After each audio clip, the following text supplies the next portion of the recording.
E eu vou começar pedindo para o Marcelo nos fazer a sua apresentação. Marcelo, você quer que eu compartilhe a tela por aqui ou você prefere compartilhar? Eu posso compartilhar porque eu tinha colocado um vídeo na apresentação com muito pesado, eu acabei tirando. Então, o vídeo está numa janela e a apresentação está em outra. Tá ótimo. Obrigado, Mari, pela palavra. Obrigado, pessoal, Lucimar, todos que estão aqui.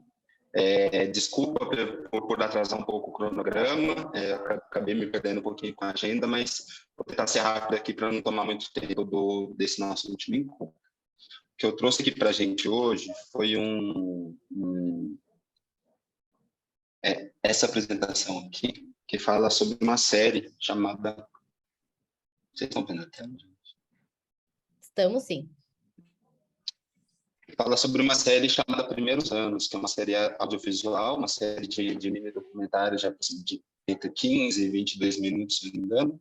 Eu acho que algumas pessoas que estão aqui nessa plenária já conhecem essa série, porque ela foi uma parceria da Fundação com a Fundação Roberto Marinho e a TV e o Canal Futura, e teve apoio da Pórticos. Então, teve um cortezinho da Pórticos que entrou nesse projeto. Esse projeto foi um sucesso para a gente.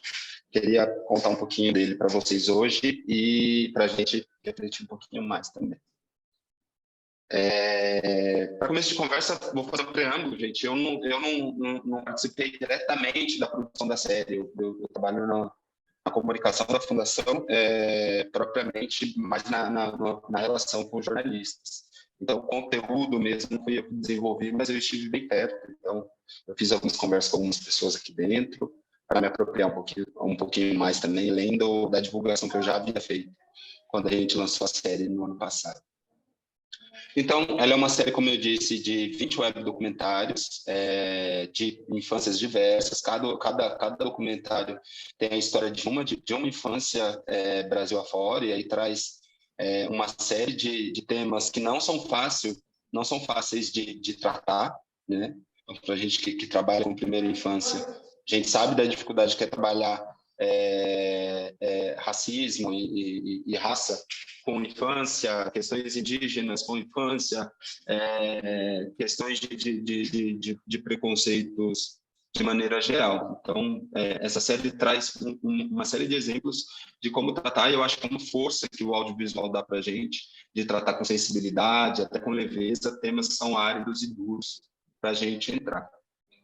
E aí a série também, ali, de uma maneira sem usar da história das pessoas, ali endereça alguns desafios e preconceitos que a gente enfrenta nas discussões sobre infância no Brasil ainda. E aí isso está tudo nesses 20 episódios. Eu trouxe, já falei um pouquinho quem fez. É legal, quem financiou, na verdade, foram a Fundação Maria Cecília Soto Vidigal, Fundação Roberto Marinho e a Pórticos, mas a realização e a edição é toda de jovens oriundos da Oficina Geração Futura. A Oficina Geração Futura é uma oficina que o Canal Futura e a Fundação Roberto Marinho oferecem para jovens de todo o Brasil para se formarem em produção audiovisual. É uma oficina até que rápida, mas que a galera sai bem formada e bem capacitada. Vocês vão ver no exemplo que eu trouxe de um episódio. Vou colocar um trechinho para vocês verem.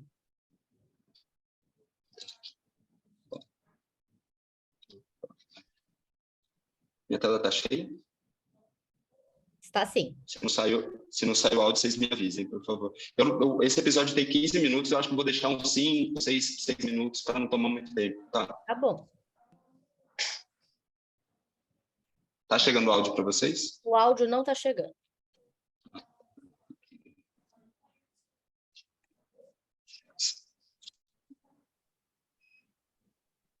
Eu tava... E agora? Agora sim. Obrigado. Uma vez, eu tava em uma loja e eu perguntei pra minha mãe: Mãe, eu quero um boneco, posso pegar um pra mim? Aí ela falou assim: se você achar um que se pareça com você, você pode pegar e levar. Aí tá, eu passei pela loja toda, de ponta a ponta, não achei nenhum que se parecia comigo. Fiquei triste, muito triste, porque eu não vi ninguém que se parecia comigo e não vi importância em mim.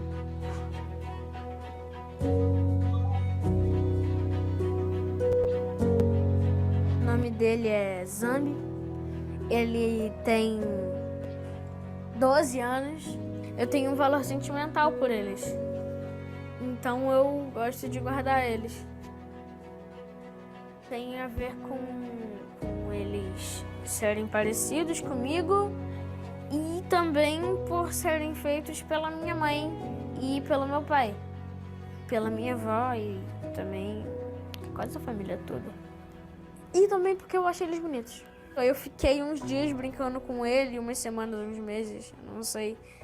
Aí depois eu cresci e não brinquei mais de boneca. Deixa ninguém dizer que tu é feio. É bonito demais, rapaz. Meu nome é Matias, eu tenho 9 anos, moro no Rio de Janeiro. Uma coisa que eu gosto muito de fazer é jogar, ver filmes e às vezes desenhar. A primeira vez que eu tive que ir na escola do Matias, por conta de uma questão racial, ele tinha 2 anos. Foi quando ele entrou na creche e a questão foi... A gente recebeu um comunicado dizendo que a gente ia ter que raspar, cortar bem curtinho o cabelo dele, porque ele podia passar piolho para as crianças. E assim, a minha questão é muito simples, eu posso cortar o cabelo dele muito curtinho, se isso for uma prática adotada por todas as crianças. Eu quero as meninas carecas, todos os meninos carecas, aí meu filho vem careca. O Matias viu a gente fazer isso sempre na escola. A gente tem uma presença muito forte dentro da escola que ele está, né? Dependendo do ano que ele esteja, da escola que ele esteja, nós somos aqueles pais que as pessoas já falam, lá vem os pais do Matias, estão vindo aí. E ele também tem essa postura, só que não é só relacionada à questão racial, né? A gente tenta discutir sobre tudo, né? Quando a gente fala de infância, de brincar, de subjetividade, a gente está falando de respeitar a diversidade. Ele é um menino absolutamente amoroso, inteligente, criativo e que está se construindo como um garoto, um rapaz muito predisposto ao diálogo para a solução dos problemas dele.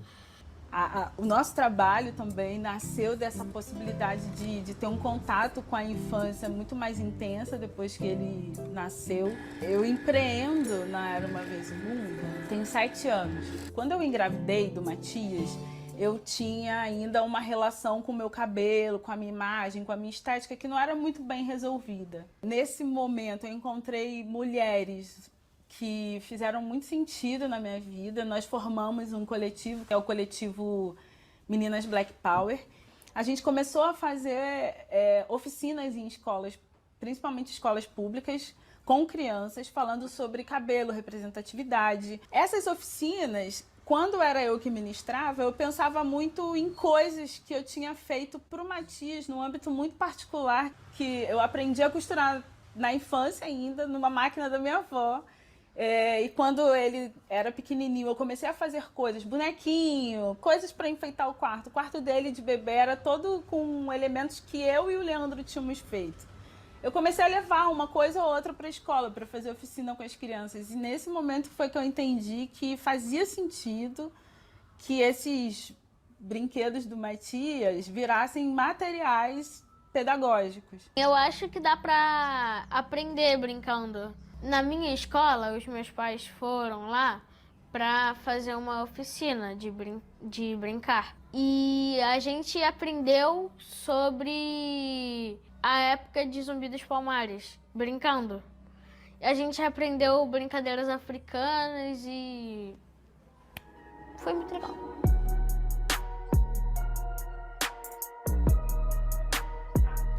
Eu tinha curiosidade em saber como é que ela funcionava, a máquina, né?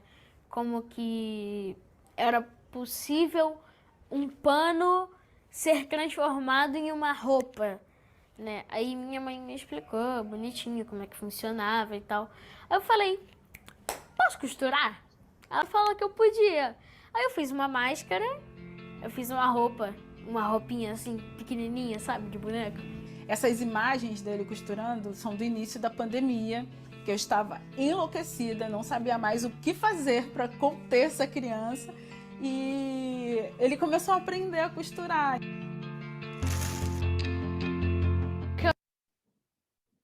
Só vou parar aqui, porque senão fica muito tempo. O tempo hoje. Tava tão bom. Mas fica um mistério aí para o desfecho do episódio e para os outros 19 episódios que são muito bons, eu super recomendo. E no fim dessa apresentação tem o link para todos. Eu acho que a Mari vai compartilhar com todo mundo aqui depois. Então, para começar um pouquinho essa reflexão, falar um pouquinho, eu escolhi por acaso, não por acaso, porque esse é o primeiro episódio da série, o que abre a série. Mas é um episódio que conversa muito diretamente comigo. E acho que é um exemplo muito fácil. Eu vi a Lucimar falar, ela fala bastante de raça e educação infantil. Usar esse exemplo do cabelo, que pega muito mais as meninas na escola, principalmente na educação infantil, mas para mim chegou também, porque eu comecei a usar Black Power, por exemplo, numa época que não se usava, e eu usava ainda na escola. Então, esse tipo de história funciona muito comigo. E essa é uma história, a gente está falando aqui de raça, mas essa série endereça questões de infância trans, indígena, crianças com deficiência. Então, e cada episódio tem uma sensibilidade muito grande que vai tocar um ali. E num espaço, num canal que conversa diretamente com as crianças, é um canal educativo, assistido por professores, por crianças. Então, foi muito legal fazer esse produto. Aí aqui a gente começa a endereçar as perguntas norteadoras trazidas aqui pela formação, né? E quais são os desafios das primeiras infâncias essa prática enfrenta ou enfrentou. Então, a gente colocou aqui principalmente essa sensibilização da sociedade, que é um dos 4 eixos de atuação da Fundação Maria Cecília Soto-Vidigal. Estou falando em nome da Fundação, então, portanto, eu não posso falar pelo Futura ou propriamente pela Portus. Então, a gente entende aqui na Fundação a comunicação e a sensibilização da sociedade para a importância da primeira infância e para a transformação do mundo também, como preponderante. A comunicação não é área meio, é área fim. A gente tem uma série de materiais, uma série de pesquisas, uma série de especialistas falando da importância da primeira infância, mas quando a gente coloca isso no material audiovisual e atua pelo exemplo, acho que eu escutei aqui nesse fórum, em alguma outra reunião, inclusive, que é questão de neurociência, né? Quando a gente pega o exemplo e não tem que explicar didaticamente, a coisa tem muito mais força. Eu acho que quando a gente fala de uma série audiovisual, a gente toca exatamente nesse ponto. Como ela dá conta da diversidade, eu acho que eu já falei um pouquinho aí. Primeiro, pelas histórias contadas, mas tem uma coisa por trás disso que eu falei de en passant, assim, que diz respeito a quem realizou. Claro que tem fundações e organizações que são de outra ordem, mas os realizadores estão todos espalhados pelo Brasil inteiro, muitas vezes de origem periférica, muitas vezes negros. Então, tem uma representação do de e do para também, e que é muito forte, porque sem isso, talvez as histórias não teriam toda essa potência, toda essa sensibilidade que vocês vão ver quando assistir os episódios. Então, para falar de novo de todos os temas que traz e de quem faz e para quem faz também. O que já foi realizado, eu diria que esse produto já está entregue, mas a gente tem uma área de advocacy, digamos assim, aqui dentro da comunicação da Fundação, que está sempre atuando para tentar negociar a exibição em TV, está sempre atuando para colocar um pedaço de um vídeo ou um vídeo inteiro em algum congresso ou em alguma sala de aula, e depois lá no final vocês vão ver como isso repercute também, como a gente conseguiu ganhar um pouco o mundo com essa série e de novo, por exemplo. Então, a gente teve realização digital, teve primeiro uma conversa entre as instituições, uma inclusão de um projeto do Canal Futura no projeto Primeiros Anos, Então, já tinha uma formação, uma oficina prevista para formar esses 25 jovens, que aí 20 vieram para esse projeto nos primeiros anos. Então, a oficina já foi pensada desde isso. Então, isso começou em 2020, no meio de 2020, ao poder da oficina. Depois da oficina, teve todo o trabalho feito para a escolha dos roteiros, produção e gravação dos documentários.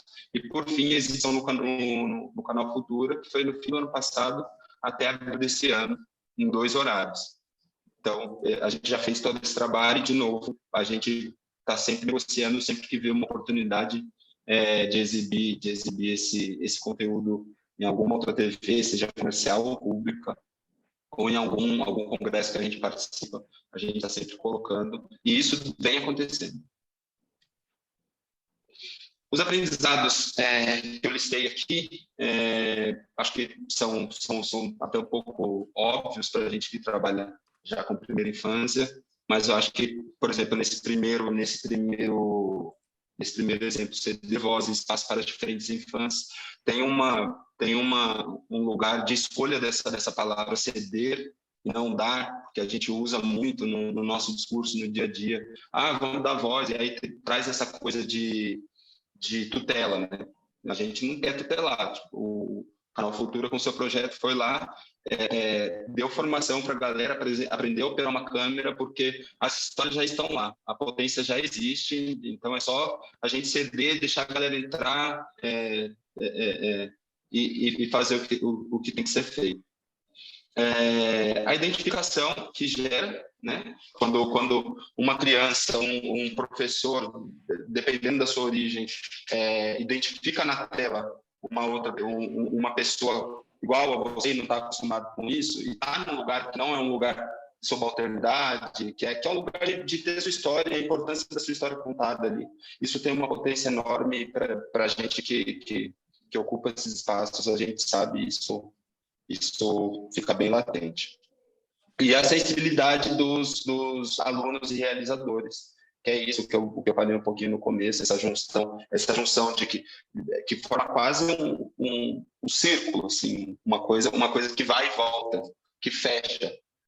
Quando a gente começa pela escolha desses jovens, e eles vão contar, eles saem de onde eles estão, né? Aprendem uma coisa e voltam para os seus territórios. Então, isso também é muito legal.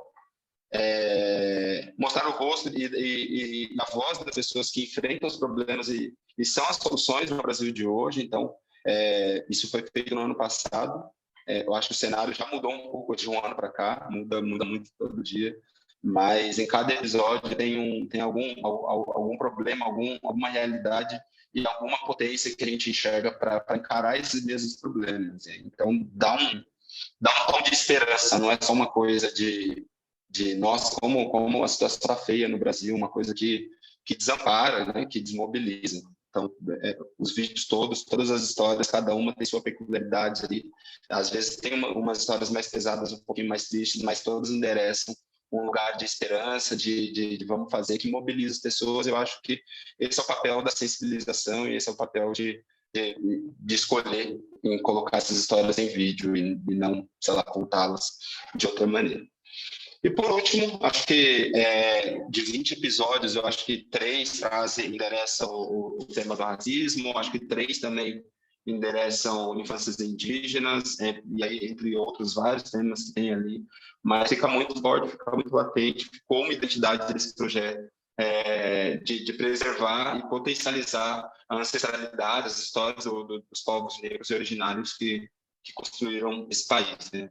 Falando a partir desse lugar de Brasil racista, Brasil colonial. Acho que isso também é bem importante. E aqui um pouquinho de resultado para encerrar. Então, por episódio, a gente alcançou mais de 8 milhões de espectadores. Isso quando foi para a TV, lá no Canal Futura. A gente não tem números da Globoplay, porque a Globoplay não dá, mas está lá até hoje disponível para quem quiser assistir. A gente tem os números do Facebook, do YouTube da Fundação, que também está hospedado lá, mas aí são ínfimos perto de Globoplay e Canal Futuro. Então, eu decidi nem trazer. Eu acho que esse número de 8 milhões de espectadores por episódio já dá conta da gente ter a dimensão e a força que esse produto teve aqui para a gente. Os feedbacks foram maravilhosos, assim. E aí, esses feedbacks, eles vieram via realizadores, essas pessoas que dirigiram os documentários escreveram para a gente, escreveram para o Futura, para falar, olha, estou tendo um feedback muito legal, consegui mostrar isso aqui na minha escola, e isso foi trazido por um professor, por um diretor, etc, etc e tal. Então, para além disso, dessa representação que vai e volta, como eu já disse, a gente tem coisas bem práticas, como esse alcance mesmo de espectadores, e um conteúdo que está sendo levado para a escola pública, assim. Então, tem muito professor que viu, entrou em contato com a fundação, entrou em contato com o Futuro e falou, quero mostrar isso lá na escola, que episódio você sugere, por onde a gente começa, como que a gente fala desse tema. Então, é uma dificuldade que a gente enfrenta, principalmente no Brasil de hoje. Se vocês forem atrás depois do episódio da infância trans, por exemplo, a gente sabe que não é um tema fácil no Brasil de hoje, mostrar numa escola, o professor corre risco até de mostrar um episódio daquele na escola, mas são debates super necessários e que foi fruto de uma decisão super acertada, e eu acho que os resultados mostram um pouco disso. E aí eu deixo aqui todos os episódios no link aqui para vocês, e também tem um sobre a série, um linkzinho, para caso vocês queiram se aprofundar, fiquem à vontade para me escrever. Talvez eu não possa endereçar todas as questões, mas posso conversar com quem pode aqui dentro da fundação. E aí é isso. Termino aqui minha apresentação. Obrigado pelo espaço. Muito obrigada, Marcelo. Que legal conhecer a série, que legal ver um pouquinho da série. Vou com certeza querer ver depois os outros episódios. Bom, passando agora para o nosso próximo momento, e foi bom até que a gente já resgatou um pouquinho da emocionalidade de assistir uma apresentação, de ver as práticas de vocês. Eu vou fazer um resgate muito rápido das práticas apresentadas, só para colocar na mesma página todo mundo, se alguém que não esteve. Então, não briguem comigo se estiver faltando uma informação, alguma coisa do tipo, é meio para relembrar o nome, a organização e alguns destaques, tá? Claro que se tiver alguma coisa que vocês queiram comentar, fiquem à vontade, só para explicar que não é um resgate, assim, muito conteúdo. Bom, ouvimos uma prática do Instituto Fazendo História, que se chamava Fazendo Minha História, e que é uma forma de trabalhar com história de vida no centro de acolhimento, implementando uma biblioteca em cada serviço, com um acervo amplo em seu conteúdo, que apresente narrativas, enalteçam a memória e a história dos povos indígenas e afro-brasileiros, para fortalecer e positivar sentimentos e subjetividades. Aqui eu trouxe alguns destaques que apareceram ao longo da fala de vocês. Primeiro é que é previsto pelo ECA que as histórias sejam trabalhadas, mas que isso pode acontecer de formas muito diversas, e por isso foram propostas as formações tanto de profissionais quanto dos serviços em si. Que os registros de memória são muito importantes para essas crianças e garantem que elas possam contar suas próprias histórias, e que um dos desafios enfrentados foi a efetivação das práticas antirracistas junto a profissionais que atuam com crianças. Nós escutamos também a prática do Guelé 10, que se chamava Primeira Infância no Centro, garantindo o pleno desenvolvimento infantil a partir do enfrentamento ao racismo, que consiste em apresentar uma atuação na primeira infância que traz uma interface direta com o enfrentamento ao racismo a partir da ampla experiência que cada organização possui, e aqui são várias organizações que fazem parte dessa mesma prática, nas ações de incidência política e mobilização e do processo de formação sobre primeira infância sem racismo. As ações buscaram expandir as discussões sobre primeira infância, as especificidades e diversidades das infâncias em cada um dos territórios de atuação do grupo articulador, bem como destacar as lacunas de políticas de primeira infância que não alcançam as crianças negras, indígenas, quilombolas e de terreiros. E aqui alguns dos destaques. Então, sem enfrentamento ao racismo, o princípio da proteção integral não se concretiza. Esse é um projeto de atuação em grupo de organizações especialistas e contempla diversas frentes, como pesquisa, incidência nacional e local. E o projeto reafirma os movimentos negros e de mulheres indígenas como protagonistas na defesa de seus direitos. E, em muitos casos, é o início da atuação com primeira infância de algumas das organizações envolvidas. Ouvimos também a prática do CECIP, está dentro do projeto Narrativas de Paz, e a gente ouviu especificamente sobre o fortalecimento do grupo Mães de Santa. que se trata de uma produção de conteúdos para um grupo de WhatsApp das mães sobre os temas que emergem no dia a dia, como, por exemplo, um podcast sobre o uso do andador, facilitação de rodas de conversa sobre assuntos que interessam o grupo, o desmame, e teve encontro de promoção e troca de informação sobre empreendedorismo materno, produção de podcasts e realização de eventos. Alguns destaques durante a apresentação. A falta de visibilidade das crianças como sujeitos de direitos. A iniciativa tem como premissa respeitar as formas de cuidado e articulação que já acontecem e não chegar com uma fórmula pronta. Que elas conseguiram olhar também, no contexto do projeto, para as necessidades urgentes que foram trazidas na pandemia, por conta do momento em que aconteceram algumas das atividades, e que elas identificaram a intersecção das questões dos filhos com a saúde mental e emocional das mães, mas que, além disso, as mães precisam também de apoio para além do processo parental.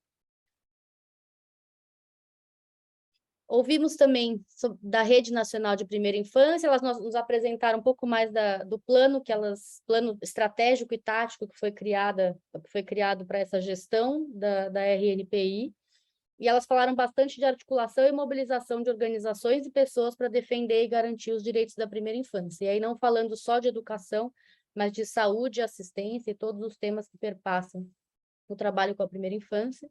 Para isso, elas construíram os planos estratégico e tático, que tem duas grandes frentes, além de ter, na verdade, várias outras.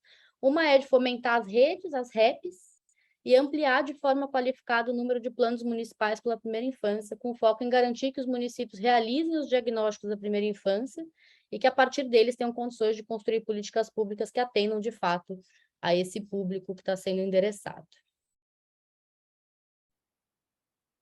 Por fim, ouvimos também da Unicef, o programa Deixa que eu conto. São 300 podcasts, mais de 300 podcasts, de histórias, curiosidades, músicas e brincadeiras. A ideia do podcast, ele conta com um guia de possibilidades pedagógicas que orienta, questiona e propõe atividades que incluem práticas para uma educação antirracista, que é o foco das ações desse programa do Unicef. Algumas das coisas que elas trouxeram é que os podcasts estão alinhados à BNCC e foram lançados em 2020, em meio à pandemia, com orientações não só para professores, mas para secretarias municipais, e, aqui está errado, para secretarias municipais e para cuidadores e cuidadoras, que os programas foram criados como estratégia de fortalecimento da implementação das leis 10.639 e 11.645, e que os podcasts evidenciam as diversidades de forma de cuidado, representatividade, identidade e diferentes aprendizagens. Não vou resgatar a prática trazida pela Fundação Maria Cecília, porque ela já está fresquinha para a gente, mas vou passar a palavra para a Lucimar agora, para a gente iniciar a nossa discussão de hoje. Menos do que conectada necessariamente com as práticas, a Lucimar vai trazer um pouco das inquietações, das reflexões que já surgiram ao longo dos últimos encontros, e a ideia é que, a partir dessa provocação dela, a gente faça uma plenária de reações, entendendo se todas as questões que foram mapeadas estão aí, aprofundar em cima dessas questões, levantar outras questões, e, enfim, continuar o nosso debate que já tinha sido começado. Lucimar, vou colocar aqui o slide e depois a gente tira para iniciar a conversa. Tá bom, obrigada, Mariana. Bom, vou começar parabenizando o Marcelo. Geralmente a gente faz aquela rodada das pessoas comentarem, né? Vou assumir aqui o comentário geral, Marcelo, por esse trabalho muito bacana. Eu acho que você traz uma dimensão nova aqui das apresentações, que é quem faz, como faz e para quem faz, né? Eu acho que é uma reflexão importantíssima da gente pensar sempre quando se propõe a fazer qualquer intervenção, qualquer ação política. É fundamental que a gente pense, né? Quem está fazendo, para quem e como se faz. E nem posso dizer, né, que meu coração fica exultante. Eu adoro boneca, tenho um trabalho muito forte com as bonecas e a questão dos meninos e do cabelo. Eu tenho um artigo até escrito sobre isso, porque a gente fala muito, né, quando fala da questão do cabelo e as mulheres, porque é uma questão fundamental para as mulheres, mas tem uma questão importante também de gênero para pensar os meninos. Então, gostei demais desse material que você apresentou. Gente, eu tentei, né, sintetizar a riqueza que foram essas rodas de conversa nossas sobre diferentes trabalhos, mas tentando costurar aí o nosso fio entre o que sabemos, o que podemos e quais são os nossos desafios. Então, eu tenho essas 5 sínteses do debate, mas como a Mariana falou, nós podemos acrescentar mais questões aí, caso vocês sintam que nem tudo está dito. Então, das apresentações, uma das questões que eu trago é a contradição e os impasses para constituir consensos em prol de políticas que garantam o pleno desenvolvimento da primeira infância com equidade, né? Me lembrei um pouquinho das discussões que o Gueledés trouxe, depois que a própria rede, né? Porque no debate sobre esse pleno desenvolvimento, primeiro que não há uma única forma de pensar como ele se dá, né? Qual é, de fato, o pensamento social, enfim, os acordos sociais que nós temos em torno do que é o pleno desenvolvimento infantil. Ele está em disputa. Nós temos uma disputa, o Marcelo até colocou aqui, né, no final, nos tempos que vivemos atualmente, a gente, inclusive, tem alguns retrocessos em relação a consensos que haviam sido constituídos na sociedade sobre o que é o pleno desenvolvimento e equidade. Então, tem gente ainda defendendo que basta dar comida, né? Ou não dá, porque a gente também tem essa situação. Então, há uma contradição e há impasses para constituir esses consensos, e nós, né, que acreditamos que o pleno desenvolvimento da infância requer compreender essa criança, não isolada, né, mas num contexto ligada a outras pessoas, que tem uma comunidade, que pertence a um território, que produz, né, e é produzida na cultura, que é necessário identificar, né, a identidade étnico-racial, de gênero, de sexualidade. Então, são alguns temas importantes, mas que não estão consensuados numa sociedade mais ampla, e que talvez aqui a gente possa assumir um compromisso em torno desse consenso interno para que a gente possa disputar esses impasses, essas contradições que vão surgindo em todos os espaços que a gente vai trazer o tema da equidade, né? Não mais focado e apenas restrita à ideia de tirar determinados grupos de crianças da miséria. Isso não basta para a gente, isso, né, requer muito mais disputas do que estão colocadas. Uma outra questão, e isso apareceu em várias das experiências que foram trazidas aqui, né? Uma outra questão é propor e realizar ações cujo objetivo é o pleno desenvolvimento. Isso requer construção de dados que pluralizem essas infâncias, né, identificando-as a partir do pertencimento étnico-racial, do gênero, da classe, enfim.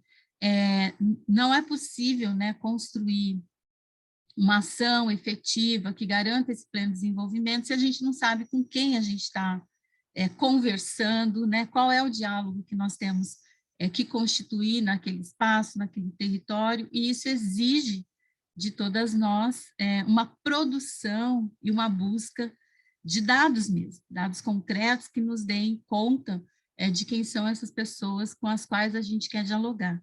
E esses dados, eles não podem... quanto mais plurais, mais equânimes nós vamos alcançar, né, mais equidade a gente vai alcançar. Então, claro, tem sempre um limite, né, no que a gente consegue produzir em determinado tempo, em determinado espaço, mas isso fica como algo a ser buscado, né, por todos os trabalhos apresentados pela comunidade. Então, se eu não tenho esse, eu tenho que mirar e buscar ampliar essa minha perspectiva em relação aos grupos com os quais eu estou dialogando. As ações podem e devem desenvolver a escuta dos sujeitos, reconhecendo as singularidades e riqueza de suas histórias. Também, isso foi uma característica da nossa comunidade, né, das experiências que foram apresentadas. Essa escuta do outro, né, e é uma mudança de paradigma mesmo sobre quem faz ações, especialmente ações sociais, porque Muitas ainda são orientadas por alguém que sabe e que leva para o outro, né? Aquele outro que precisa, e não há um diálogo dialógico mesmo. Eu, quando levo, também estou recebendo, né? E quando eu só recebo porque eu escuto, porque eu considero aquele outro, do ponto de vista, eu estou falando do outro, mas não individualizado, né? As pessoas com as quais a gente trabalha, e para isso é necessário produzir escuta e reconhecer que as pessoas, todas elas, têm histórias, essas histórias marcam também aquela ação que eu estou realizando. A outra questão que me pareceu que sintetiza também as nossas preocupações aqui é a invisibilidade dos bebês nas discussões e ações dirigidas à primeira infância. Ainda é um desafio, né, para todos nós, trazer todas aquelas categorias que a gente usa, né? Então, representatividade, a visibilidade, né? Ações que impactem diretamente esse público. Então, é um desafio das experiências que foram apresentadas aqui. Todos nós temos isso, talvez, na nossa cabeça, mas efetivamente, né, o que a gente está fazendo ainda é um desafio para a gente construir, dar conta, né, dessa etapa e desse grupo geracional tão importante. E para o 5, que é para trabalhar com essas ações ou políticas na primeira infância, é importante reconhecer as pessoas das comunidades e seus sujeitos como parte do processo, né? Inclusive constituindo equipes diversas em relação à raça, a gênero, para que se constitua proximidade de ver-se e ser visto entre os que chegam até a comunidade, os territórios e os que lá estão. Então, essa ideia de que, me parece, né, um desafio enorme, porque num país com a desigualdade que a gente tem, de raça, né, de etnia, é muito difícil, às vezes, a gente constituir equipes que sejam equipes que tenham diversidade também, né, no seu interior, para o diálogo com as comunidades, que possam representar essas comunidades. A comunidade precisa se ver quando chega um grupo nessa instituição, nesse lugar, nesse território. Mas é um desafio que a gente precisa buscar, né? Não é mais... Aqui, eu até ia trazer aquela frase, né? Nada sobre nós sem nós, que eu acho que é uma frase que é mais que uma frase, né? Uma perspectiva de trabalho. E esse sem nós não é um grupo que vai lá, né, oferecer o seu trabalho, outro que vai receber. Não, a gente tem que ter equipes que representem, né, de forma muito contundente essas pessoas, esses grupos étnicos e raciais, o gênero, a raça, e me parece também que é um desafio, porque a composição disso requer uma determinação, né? Eu tenho percebido isso nas minhas vivências com várias ONGs que trabalham com primeira infância. Há uma sensibilidade, eu diria, nova para que esse item 5 aí seja perseguido, mas ela já está acontecendo. Então, acho que precisa estar no nosso radar. Eu tentei aqui, então, identificar do que, né, essa comunidade, que foram as experiências que foram trazidas aqui, o que é que vocês trouxeram para a roda, né, colocaram como desafios para todos nós, como aprendizagem que nós devemos levar para os nossos espaços. E eu gostaria um pouco de ouvir vocês. Depois, Mari, como que você pensou o grupo? Na verdade, acho que agora a gente pode fazer uma rodada de escuta a partir disso que você apresentou, e aí, terminada essa rodada, a gente vai para um grupo, mas para pensar numa outra perspectiva, numa perspectiva adicional, que seria, então, a partir disso, quais são nossas recomendações. Porque a gente está falando aqui de uma comunidade que vai ter como produto, entre muitas aspas, um texto que vai ser produzido por vocês, especialistas sistematizadores, mas olhando para as organizações da sociedade civil, o que a gente recomenda depois de ter ouvido essas práticas? É nesse sentido. Então, agora acho que a gente pode fazer uma rodada de escuta. Então, só para eu vou terminar aqui pensando isso, né? Eu acho que esses são os desafios que foram aparecendo a partir do compartilhamento das experiências. E eu também não pus aqui, mas eu anotei como um destaque importante para que a gente pense também, né, como parte dessa comunidade, que o que me pareceu que aparece também a partir do que vocês trouxeram, é que nós também, né, nós os desenvolvedoras dessas múltiplas experiências, a gente também tem se educado, né, tem um processo de educar a si mesmo, as suas instituições. Isso foi dito em várias falas de vocês, o quanto vocês aprendem e aprenderam nessas experiências, e aqui mesmo, nessa roda de conversa.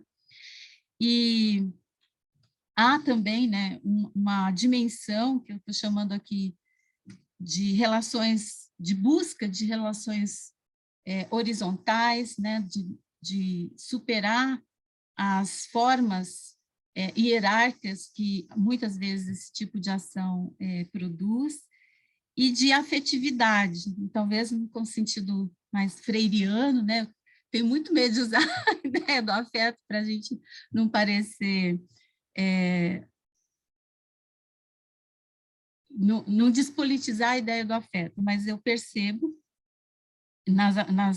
também nas experiências que foram ditas, essa constituição desse afeto numa perspectiva que eu estou chamando de emancipatória, né? Não é aquele amor piegas, mas é uma ideia de que sem afetividade também não é possível produzir políticas e ações, especialmente para a primeira infância, e uma ideia de integralidade, embora a instituição, a experiência, né, aborde um determinado tema, a ideia de que nós somos, né, e as crianças são inteiras, também me pareceu muito presente em várias abordagens que vocês trouxeram. Então, fecho aqui nessas considerações, abro para a rodada para ver se outras questões que me escaparam e que vocês perceberam que elas unificam, né, dão esse tom, dão a nossa cara aí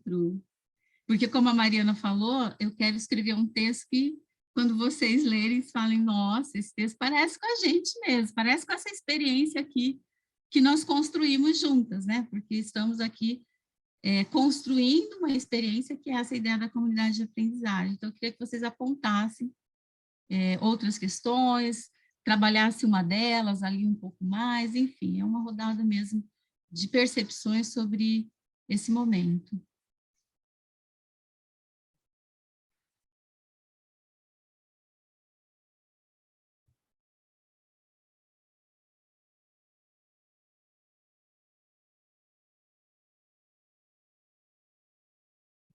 Para ajudar, eu estou mandando as questões aqui no chat para vocês poderem ter acesso a elas, porque eu sei que não necessariamente vamos lembrar, mas a plenária está aberta. Bem assim, olha, isso aqui me tocou mais do que aquilo, enfim.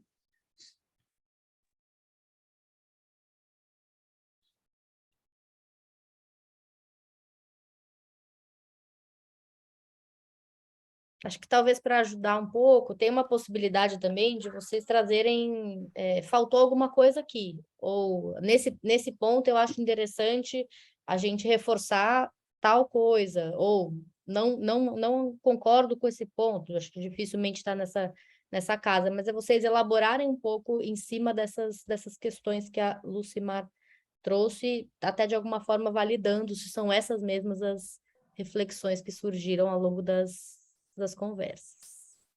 Eu acho que a gente pode, assim, nessa perspectiva mesmo, de pensar se isso representa, né, o que nós discutimos aqui, e que tanto de reflexões essas questões podem produzir para vocês, ou produziram, porque não sei se aconteceu com vocês, mas eu saía das reuniões e ficava pensando nelas, né?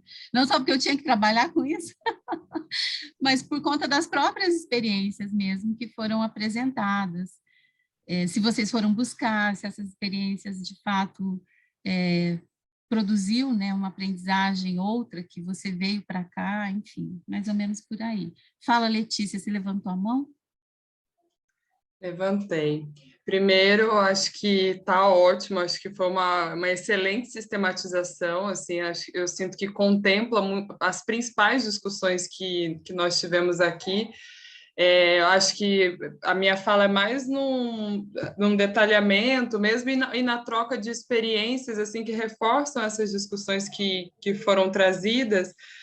Alguns pontos, né, sobre esse impasse de construir consensos, né? Eu acho que isso é algo muito importante que a gente tem que olhar com muita atenção, porque realmente são questões muito sensíveis das quais a gente trata, né? Eu lembro, vou resgatando da memória os nossos primeiros encontros com essas 10 organizações e a ansiedade, né, que gerava em alguns momentos de pensar que são muitas questões e muito sensíveis e que a gente não dá conta sozinha, assim, né? Talvez até em grupo seja difícil de dar conta, assim, né? E aí como que a gente se organiza para a elaboração desses consensos?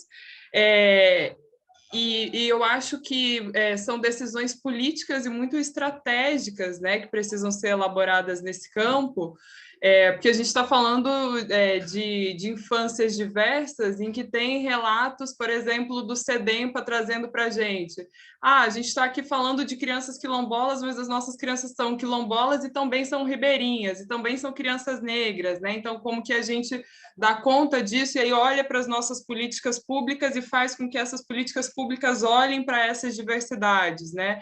E aí, pensando também a pactuação de consensos, surge também as discussões de como tratar a questão da violência dentro das famílias a partir desse olhar da equidade racial, né? Como que a gente pensa a mulher, os direitos sexuais e reprodutivos, como que se constrói esses consensos, né? Que são questões muito delicadas e ainda pensando nas resistências que a gente encontra no campo da primeira infância, do modo em que ele está colocado hoje, né? Com quem a gente precisa disputar essas narrativas que ainda precisam ser consensuadas, né? Então, tudo isso precisa ser feito de maneira muito cuidadosa e muito estratégica. Então, acho que esse ponto desses impasses para a construção de consenso são coisas importantes, né? E como eles já estão sendo disputados, eu acho que isso é um lugar de olhar também, né? Já existe essa disputa sobre consenso sendo feita, e eu até aproveito para compartilhar. Eu estava conversando com a Jaqueline essa semana e ela está fazendo uma etnografia. Ela trouxe um relato sobre o campo. Ela está em Boa Vista, fazendo uma etnografia com alguns imigrantes. E aí ela traz esse relato, ó. Fazendo uma observação de campo sobre a primeira infância, eis que durante presencio a seguinte situação. Um profissional técnico explica o que é primeira infância. Um abrigado diz que esta primeira infância não é somente da gestação aos 6 anos incompletos, porque de onde ele vem, a primeira infância é diferente. O outro técnico, sempre silencioso, se remexe na cadeira. O profissional técnico responde que é sim da gestação aos 6 anos incompletos, porque isso é uma descoberta da medicina e tem a ver com o desenvolvimento do corpo humano. O abrigado responde que as meninas menstruam aos 9 anos e que, se considerássemos apenas o aspecto do desenvolvimento do corpo humano, elas estariam prontas para ter filho, mas que socialmente pactuamos que isso é inaceitável. Assim, nem tudo é definido exclusivamente a partir dos aspectos do corpo humano. O outro técnico fica quieto e, após a formação, durante a avaliação, os dois técnicos discutem. O técnico que estava quieto falou para o outro que estão sendo muito colonialistas ao tentar enquadrar o comportamento das famílias imigrantes ao que se enquadra cientificamente enquanto primeira infância hoje. Então, acho que olhar para isso e pensar também, acho que aí na sequência, o que eu fiquei muito reflexiva, é pensar nessa produção de dados, né? Eu acho que já estão acontecendo muitas coisas em campo e como que essas produções de dados vão ser feitas e, para além de serem feitas, né, para além da gente trazer essas realidades, essas subjetividades, o tamanho da disputa epistemológica que a gente vai ter nesse processo, né? Sobre olhar mesmo com mais profundidade sobre essa questão da neurociência e disputar esses outros lugares de ciência que estão sendo produzidas para a gente falar sobre esse campo da primeira infância, né? Então, acho que, de modo geral, teria isso, tem mais coisa, né? Mas são essas as questões que me chamaram a atenção. Obrigada, Letícia. Você traz questões importantíssimas, né? Porque são os campos também de conhecimento que podem e produzem, né, concepções sobre o que é a primeira infância, que eu acho que são importantes para a gente pensar, porque parece muito consolidado quem é e de quem estamos falando quando estamos falando de primeira infância, mas se a gente tem essa perspectiva, né, histórica da produção de conhecimento, sabemos que não é bem assim. Isso tem que nos preparar, né, para as ações que a gente vai desenvolver. Muito bom. Quem mais gostaria de contribuir?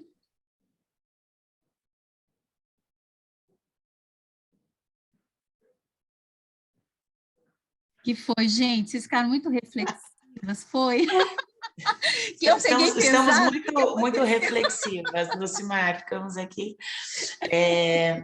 Enfim, acho que a gente tem... Vou contar um pouquinho também da nossa experiência, talvez não só desses módulos, né, da comunidade de aprendizagem, mas acho que desde o ano passado, né, e da aproximação com outras instituições, que a gente começou a fazer um trabalho no CECIP, assim, para além do projeto, né, e de trazer para os espaços, assim, num diálogo com os outros projetos que a instituição trabalha, né, porque a gente está aqui no Rio, mas tem uma atuação bem diversa, né, e aí a gente começou um ciclo, né, a gente tem um trabalho no CECIP, que é o NIC, que é o Núcleo de Infância, então a gente começou um ciclo para pensar racismo e educação antirracista num grupo que a maioria não é negro, e que atua com projetos que a maior parte são participantes negros, negras, né? Então, acho que foi uma reflexão super importante dentro desses espaços, né? Como a gente já trouxe outros temas e outras questões que eu acho que a gente também tem bastante desejo de pensar, principalmente prevenção de violências, assim, pessoas com deficiência também são coisas muito que estão ainda no nosso desejo, mas ainda não conseguimos nos aproximar e a gente sente muito falta disso. E esse processo do NIC, dentro da instituição, foi super importante para olhar para cada projeto, para olhar para cada equipe, né, para olhar para a nossa coordenação, né, que hoje é a Giane, que já esteve por aqui, mas é uma mulher que tem uma história de ter sido uma jovem que participou do projeto, de um projeto do CECIP há mais de 20 anos, e hoje é a coordenadora de projetos, que é uma super referência para todo mundo, assim, né? E uma mulher negra que tem uma relação com a academia, com o campo, muito diversa, e é a nossa grande referência também hoje no CECIP. Então, eu acho que a gente começou a pensar a partir dessa perspectiva e discutir isso internamente, e também trazendo, assim, percepções muito diversas, porque são equipes formadas por pessoas com idades diferentes, com referenciais muito diferentes, né, e com muitos questionamentos, assim, foi bem desafiador. E aí a gente saiu naquele momento pensando em cada projeto, como que essa pauta ela se tornava um aspecto assim estrutural, né? Então, se a gente estava falando sobre planos municipais pela primeira infância, quais eram os dados que a gente tinha de crianças negras no nosso município? Se a gente pensava em políticas públicas, quais eram esses dados? Porque eles seguiam sendo invisibilizados, né? Então, como que a gente olhava também dentro do Narrativas de Paz, que é o projeto que a gente está aqui representando, como que essa representação, e isso estava presente, né? Muitas vezes não pelas facilitadoras, mas como que isso aparecia no projeto e nas narrativas, e a gente criava espaços né, que nem a Flávia até destacou ali, o Marcelo ter colocado ceder a voz e ceder esse espaço. Então, como que a gente trouxe um pouco na produção o quanto esse grupo de mães também começou a produzir a partir da percepção delas. Então, tinha, né, a Alice, que era uma mãe, que era designer, que ela começou a assumir um lugar ali de representatividade, liderança desse coletivo, né, que deixa de ser um grupo, mas vai se tornando um coletivo. Então, como que ela ocupa esse espaço de organização, assim, e a gente vai saindo desse território mesmo, de fortalecer essa mãe, que é essa mãe, inclusive, que hoje é uma agente de saúde, então ela está também num outro lugar de relação, então acho que eu acho que não é um lugar que acaba assim, então eu trago, acho que na semana passada a gente saiu também pensando sobre isso e reforçando coisas que a gente já vem pensando de forma estrutural dentro da instituição, e que eu acho que aparece hoje também, e o que para mim é um destaque bem legal, é que eu nós, né, fomos reunindo possibilidades, né, então quando a Unicef traz o Pretoguês, e a gente vai ouvindo outras experiências, e quando Guilherme 10 sempre foi referência para a gente de pesquisa, então, mas a gente escuta os processos e cada experiência que foi apresentada nesses dias, a gente vai entendendo ali outros caminhos para a gente atuar também, e para a gente também ouvir, para a gente também se colocar num outro lugar mesmo, de mediador ali, então acho que é um pouco disso que eu sinto que movimentou, dentre tantas coisas, mas acho que isso ficou latente, assim, para a gente, para mim. Obrigada, Soraya. Alguém mais quer comentar? Eu posso falar? Tem alguém escrito, gente? Não, pode falar. Não, era um pouco em cima disso mesmo que a Soraya está falando, né? Eu acho que esse processo, e também do desafio que é a gente construir consensos e construir posicionamentos, né? Porque, via de regra, organizações não negras estão em espaços no debate sobre as primeiras infâncias em que você não tem organização negra. Então, fica aquela situação do silêncio, né? Do que eu não vou falar sobre isso, e fica aquela história de que o meu lugar de fala não é meu lugar de fala. Essa frase não é que ninguém pode falar sobre a questão racial ou quem é que pode, né? Mas simplesmente de que o lugar de fala a partir desse lugar, ou seja, de quem sofre ou de quem está no grupo que realiza, né, situações de opressão e de discriminação. Então, é muito importante que essa pactuação, eu acho, pode começar por aí, né? Porque recentemente eu tive contato com uma articulação que está construindo, agora é o momento de construir cartas, né?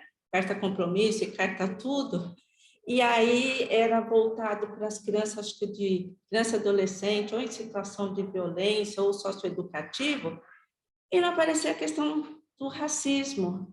E aí eu falei, mas como assim, né? Eles são maiorias. Aí falou, mas não tem nenhuma organização negra, então a gente está esperando o Guilherme 10 entrar para poder falar sobre isso aí. Entende? Então, é essa situação, assim, não precisa ter, né? Porque o problema está posto.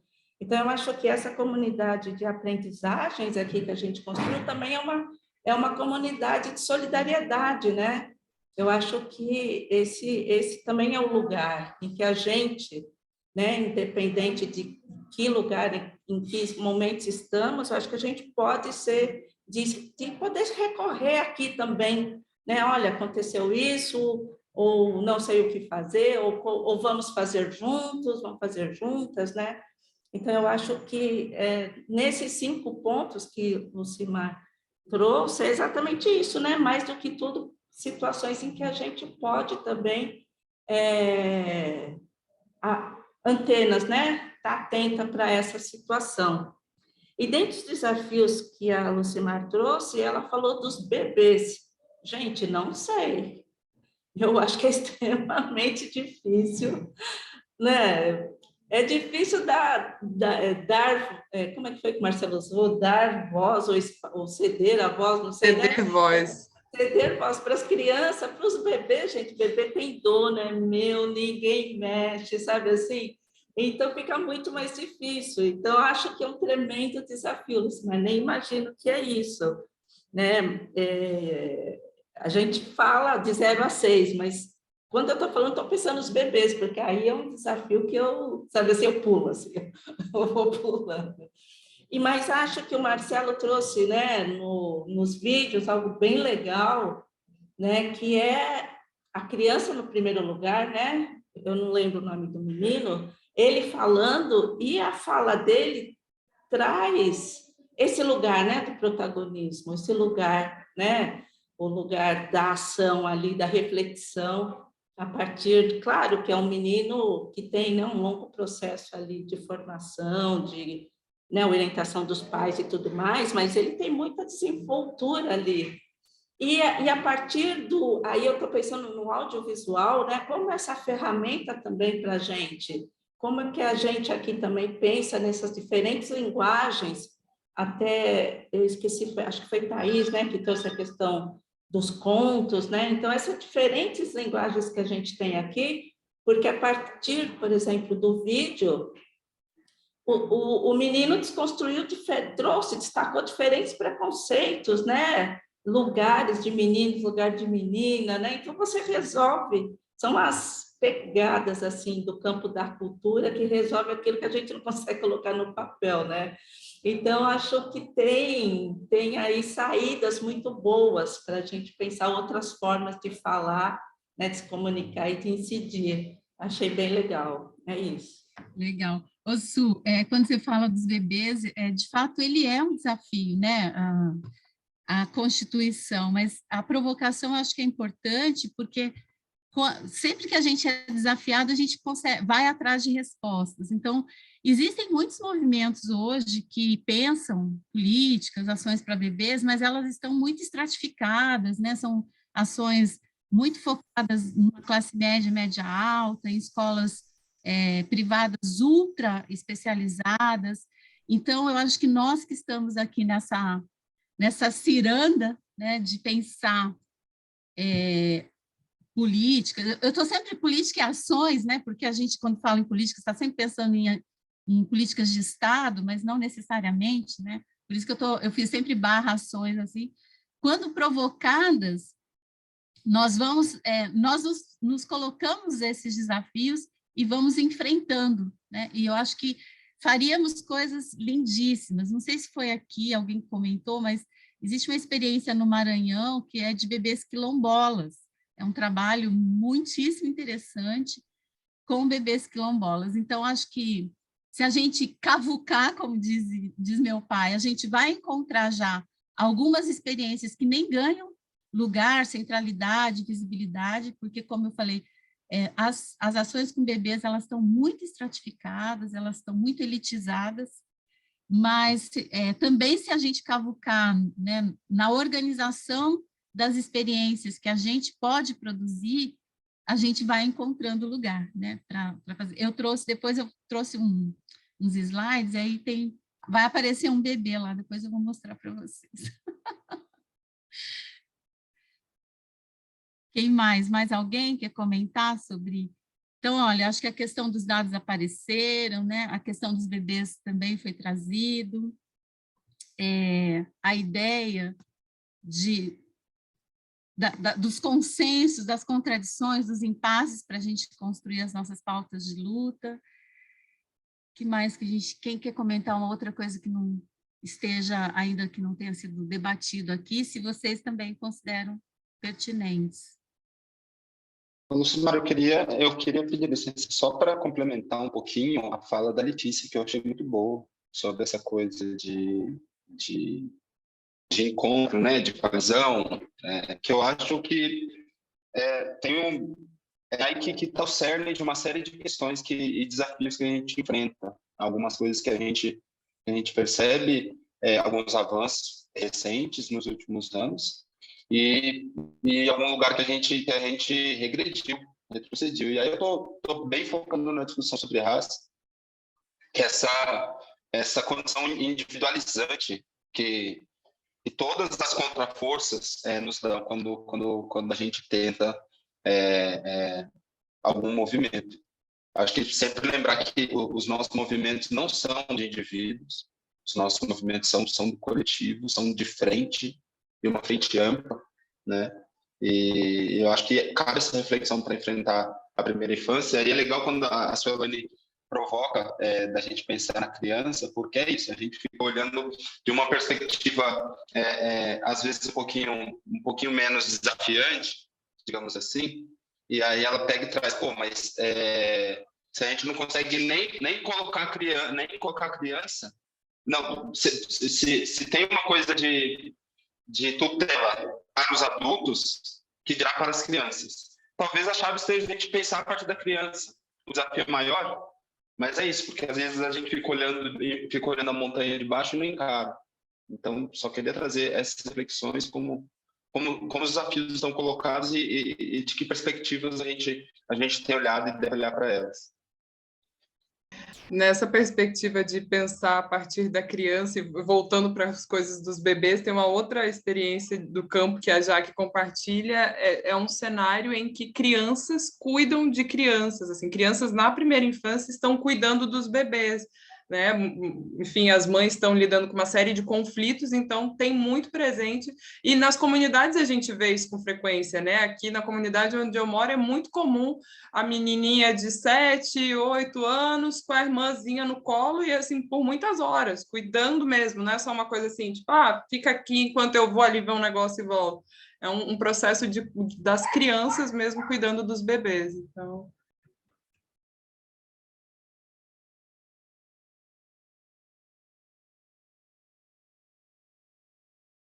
Não te ouvimos, Lucimar. Não está me ouvindo? Agora sim. Não, se mais alguém queria comentar sobre o que a gente está falando.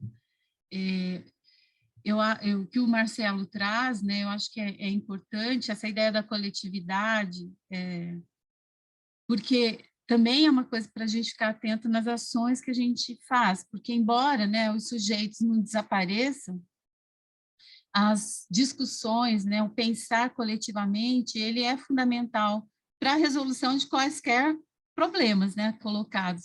Então, acho que as ações que a gente desenvolve também, ter esse caráter, né, considerar como princípio essa coletividade, não porque aí a gente trabalha, né, Marcelo, com outros paradigmas também, porque a gente vai romper, e é um perigo, né, quando a gente faz ações específicas em comunidades, sem querer sustentar a ideia de meritocracia, que cada um, né, ali, que recebe aquela ação e que dialoga com a gente, ele individualmente vai se salvar daquela situação que está vivendo.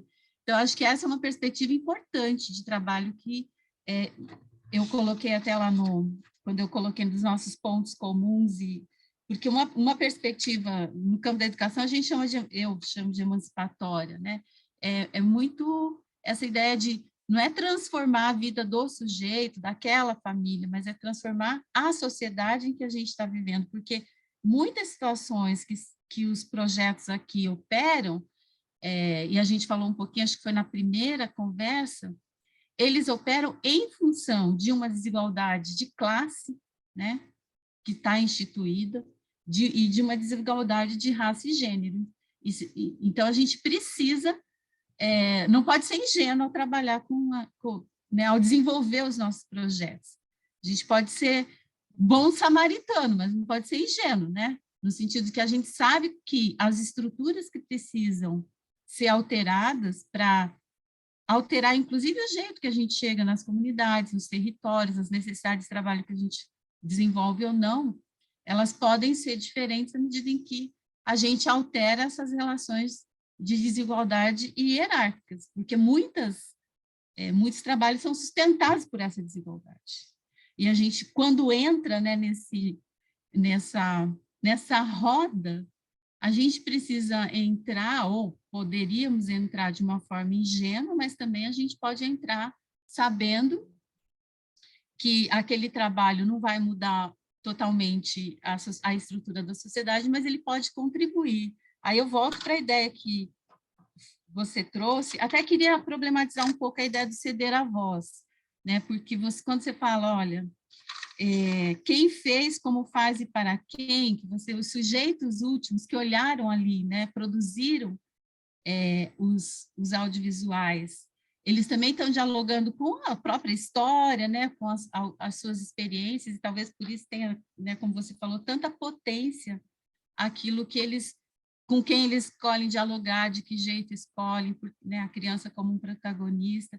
Então, eu acho que é mais do que ceder a voz, né, é a escuta mesmo, um pouco como a J. Monsaba fala, né?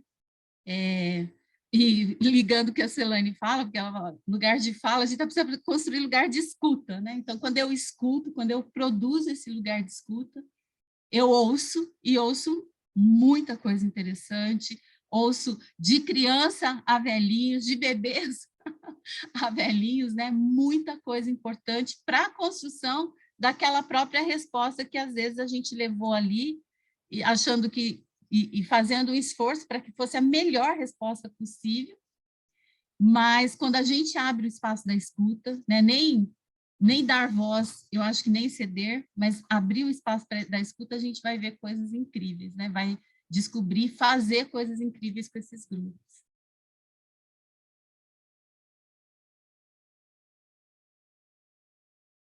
Receber a voz é interessante, porque acho que tem a ver com escuta, né?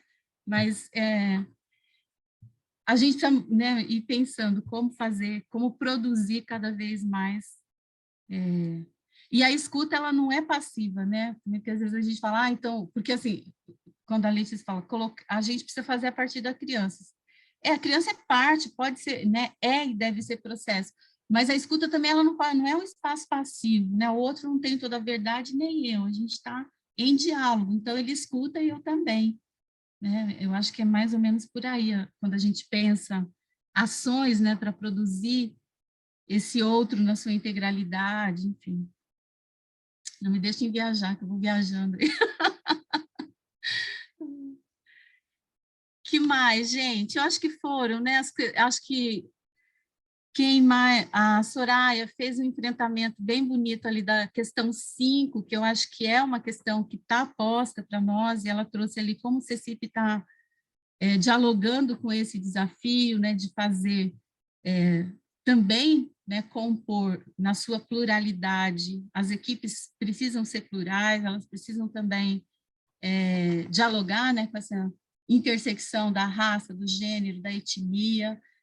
Eu tinha pensado, Soraya, mas como não apareceu na comunidade, eu não coloquei, mas você trouxe, eu acho super importante, porque a gente tem uma discussão avançada em algumas áreas e outras nem tanto, e a questão do capacitismo, do ouvintismo, né, são questões também bastante desafiadoras. Essas pessoas estão saindo, se a gente pode emprestar a imagem, estão saindo do armário porque eram crianças, né, que ficavam absolutamente isoladas das relações sociais, e agora elas estão presentes, estão ali nos desafiando, né, com seus corpos, com as suas linguagens, e isso, de fato, nos desafia a pensar essa pluralidade, essa equidade cada vez mais ampla, né? Então, eu não trouxe isso, mas acho que foi muito importante que você lembre para que fique no nosso radar, isso, a gente, né?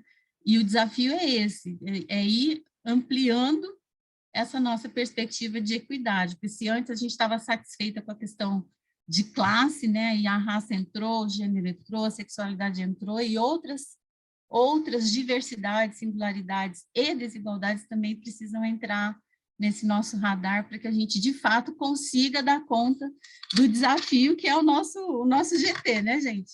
Que é o desenvolvimento integral com equidade. Eu fiquei traduzindo toda hora por desenvolvimento pleno, porque eu fico pensando também, né, que a gente não quer só saúde, a gente quer saúde, diversão e arte, então a gente quer crianças felizes, com saúde mental, né, emocional, e tudo isso é parte de um único pacote quando a gente estabelece essa relação com qualquer ação ou política que nós vamos desenvolver.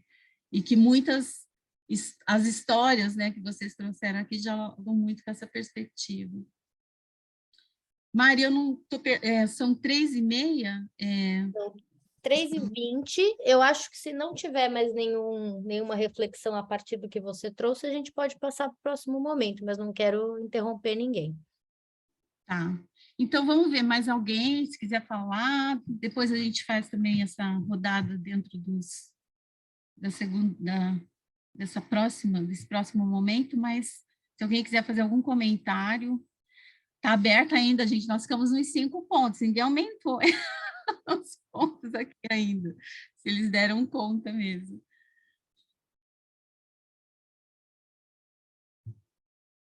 Acho que podemos ir, Mari. Acho que podemos, então. E acho que nesse próximo momento também podem surgir outras questões.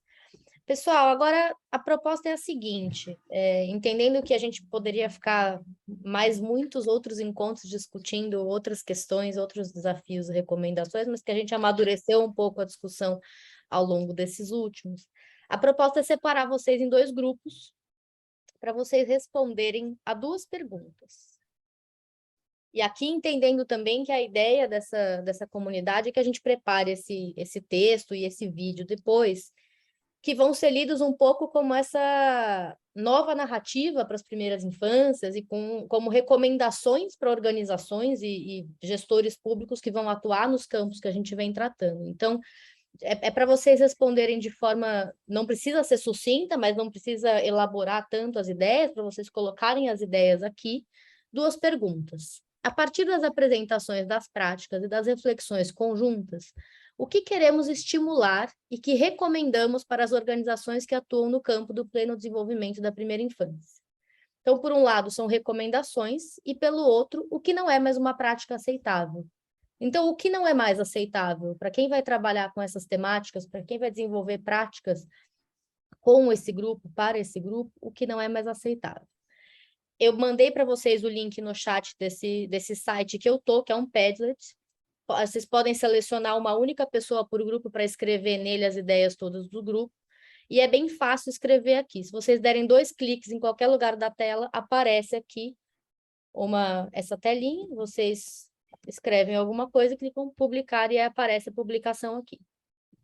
Só vou excluir essa aqui, porque essa aqui não faz parte do exercício. Mas é basicamente isso.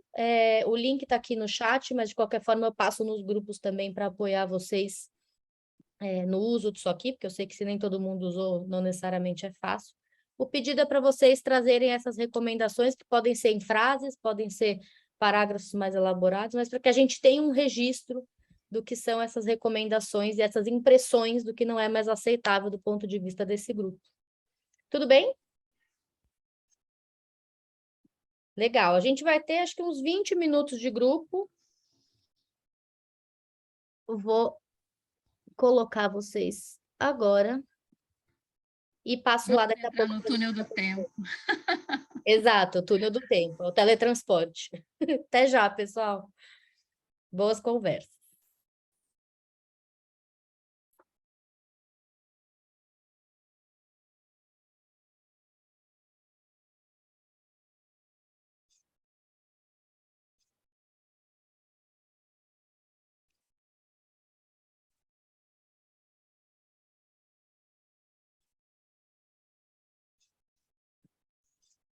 Parece filme de ficção científica, né? As pessoas vão sumindo, elas são teletransportadas. Né? Exato. Eu acho muito divertido esse esquema, viu?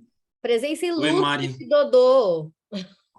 Tô de volta, hein? Voltou, finalmente. Eu tava pensando hoje, sabe? Hoje é o primeiro dia, assim, de muito, muito tempo que eu tô trabalhando, assim, aqui no meu cantinho aqui de casa, sabe? Sei.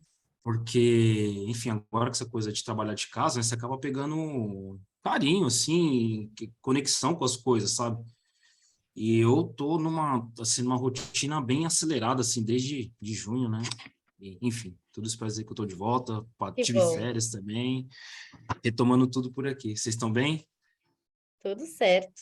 Bem-vindo o Luiz também, que só não mencionei porque ele tinha aparecido em alguns, você que estava mais sumido. Eu sumi totalmente, voltando hoje. Quase todos. Faltei alguns, tá? Mas é culpa do Dodô, me colocou um monte de reunião. Pois é. E tudo bem, Lucimar? Tudo bem também? Tudo bem. Que bom, que bom. Eu tô retomando hoje, sim, né? Claro, o Luiz super conversou comigo, assim, sobre as dinâmicas que aconteceram, né? Enquanto eu estava de férias, enquanto eu estava viajando. Então, é isso, a gente vai ter os momentos de troca, assim, né? Pra gente organizar, reconectar, né? Mas eu tô escutando das pessoas, porque isso é engraçado, né? A comunidade de aprendizagem reúne pessoas que eu tenho conexões por outros motivos, né? Então, nossa, eu tô adorando a comunidade esse ano. É muito bom ouvir isso, sabia, Mari? Assim, eu particularmente... A gente teve muita dúvida se a gente ia fazer esse trabalho esse ano, né? Lá no começo do ano a gente conversou várias vezes e eu fico muito feliz de saber que as pessoas estão gostando, tem sido uma experiência rica, né? Então... Nossa, eu fico muito feliz também.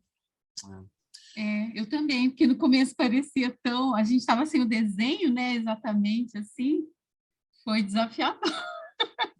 Agora que as coisas estão acontecendo, estão legais. Eu acho que vai sair um bom resultado. E, assim, eu acho que o processo, já está no processo. As pessoas já estão conectadas, uma trocando, né, materiais com a outra, assim, isso que eu acho que foi muito bacana. E achei as pessoas também muito receptivas para a escuta, né? Está todo mundo aberto para ouvir, para repensar, enfim. Muito bom. Dúvida em momento, será que eu falo aquilo? Será que não falo? Mas aí decidi falar e acho que a recepção sempre foi muito boa. Muito bom. Eu acho que a gente tem um desafio ainda, assim, de sistematização, né, de organização de toda essa produção, de encaminhamentos, né, mas eu acho que essa essência, né, que é isso, né, a gente tinha muita preocupação se ia ter engajamento das pessoas, né, por uma série de motivos, assim, desde o começo do ano, né, esse era um ponto de muita preocupação, eu acho que isso a gente conseguiu superar, assim, né, com certo sucesso. E agora essa parte mais programática, assim, de pensar os resultados, né? Esse processo de sistematização é algo que a gente com certeza vai sentar junto. Né? Aí eu estou levando um exemplo lá para ela de um show do Justin Bieber, que foi no Multiverso, e agora eu lembro disso. A gente está falando aqui do teletransporte de vocês de volta e a amiga, a Lucimar, falando do multiverso. Todas essas coisas novas que a gente tem que lidar. Coisa doida aí. Exato. Que doideira. Eu falei, vou dar aula hoje sobre tempos e espaço na escola. É muito interessante pensar isso, né? Essas dimensões de tempo e espaço que a gente vivencia hoje.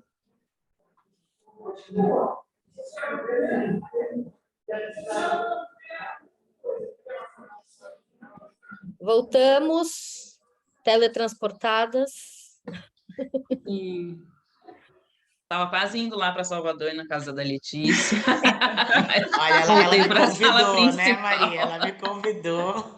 Eu queria que esse teletransporte tivesse, essa possibilidade, né? Que rendeu o papo aqui, minha gente. Vai ter que estender para Salvador. Arregimentando, né, Lê? Galera. Sempre. Pessoal, vou compartilhar minha tela aqui com as contribuições de vocês e pedir para uma pessoa de cada grupo contar um pouquinho do que discutiu, do que apresentou aqui. Quem pode começar? Pode ser rapidamente, não precisam...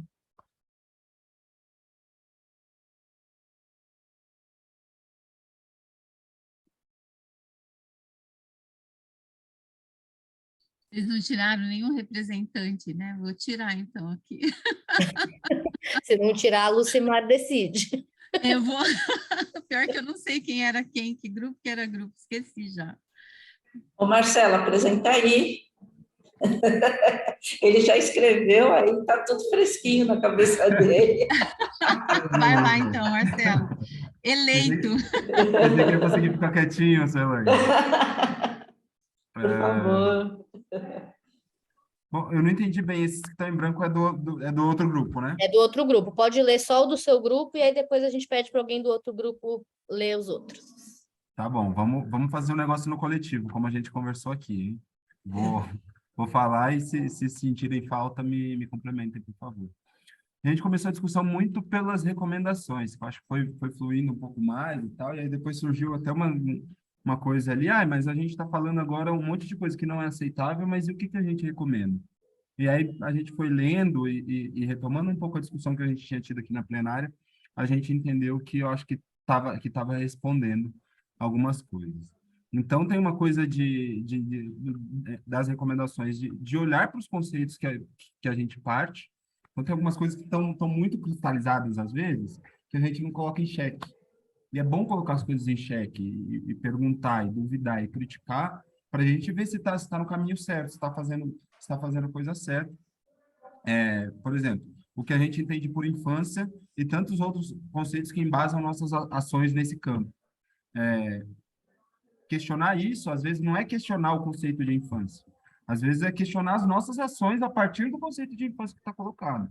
E aí, quando a gente coloca o que não é mais aceitável, por exemplo, a gente coloca a ideia universal mítica determinista de infância. Então, se a gente junta essas duas coisas, essa recomendação e o que não é mais aceitável, a gente chega num lugar de diálogo ali no meio, de entender de onde vem o conceito de infância, que a infância, para a maioria da nossa sociedade, é vista por essa ideia universal, sabe, da criança norueguesa, às vezes, nórdica. Uma coisa determinista, se fizer isso, vai ter esse resultado. Não é receita de bolo. E, às vezes, a gente colocar isso em xeque, seja nas nossas reflexões, seja nessas conversas abertas e francas que a gente vai comunicar melhor o nosso trabalho e vai executá-lo melhor lá na frente. Eu entendi um pouco assim, já lendo uma recomendação e uma coisa que não é mais aceitável. Outra recomendação que a gente colocou é as instituições realmente se olharem, e com um olhar bem crítico, uma para a outra.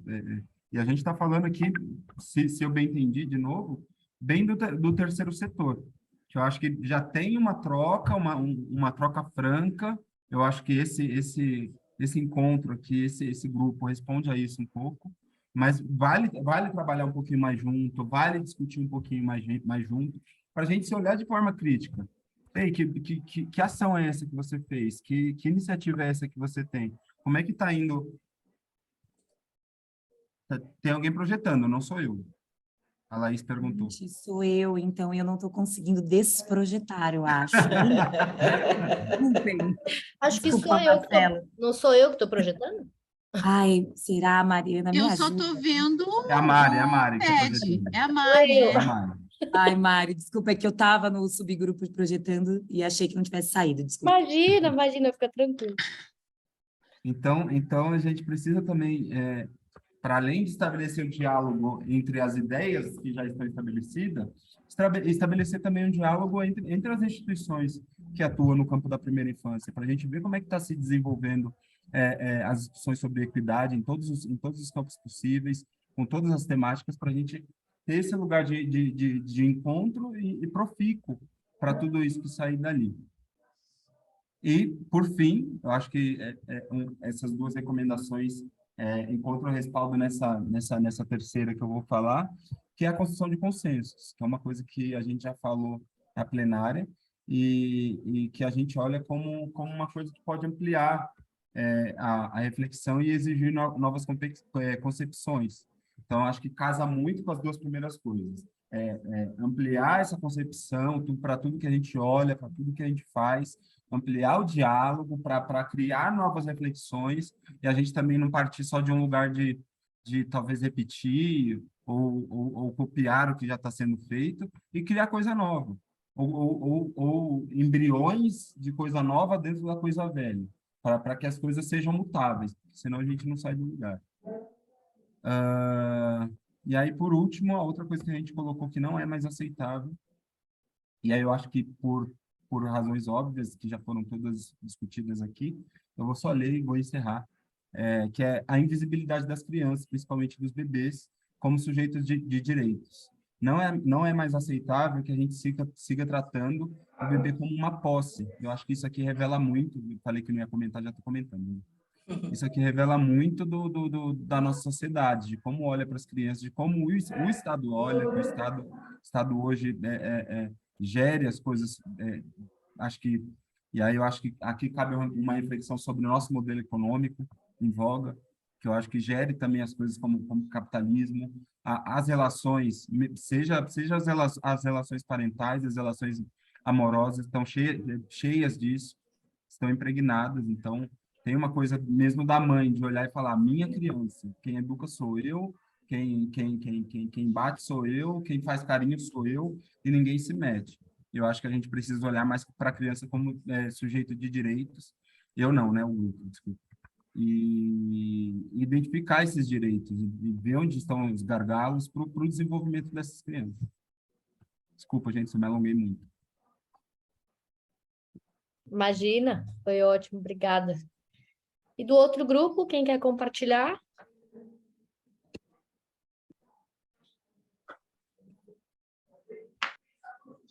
Acho que no mesmo fluxo a Soraya, que foi quem foi escrevendo. Bora, Soraya.